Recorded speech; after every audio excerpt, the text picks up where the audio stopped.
stiamo vivendo ormai in questi ultimi mesi, sono 6 mesi, un anno, che la situazione sta peggiorando sempre di più. Mancano impianti, sbocchi finali per quanto riguarda principalmente i rifiuti speciali,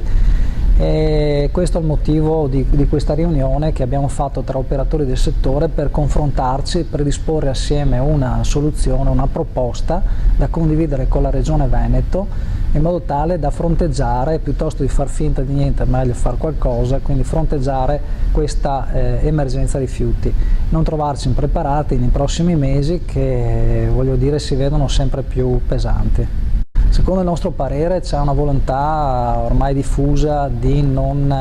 investire in nuovi inceneritori o termovalorizzatori, sarebbe la parola più corretta, piuttosto si sta deviando il problema verso l'estero e quindi con il transfrontaliero di rifiuti. Quindi a nostro parere bisogna organizzare in maniera più coordinata le attività in modo da comprimere le tempistiche per l'omologa, la notifica transfrontaliera,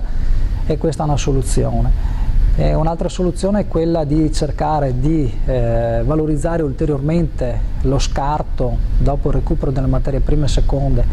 per la produzione di ulteriore prodotto, un prodotto magari che va bene per termovalorizzatori e cementifici, il CSS, combustibile solido secondario, in alternativa allo smaltimento in discarica, che ormai, voglio dire, oltre che essere fuori dal tempo, non è più attuabile perché le discariche si stanno esaurendo. Quindi in pratica stiamo cercando di trovare delle soluzioni per avere sempre meno scarto, oppure per avere sempre più riutilizzo in forma di materia prima o in forma di energia dei rifiuti che recuperiamo dalle nostre aziende.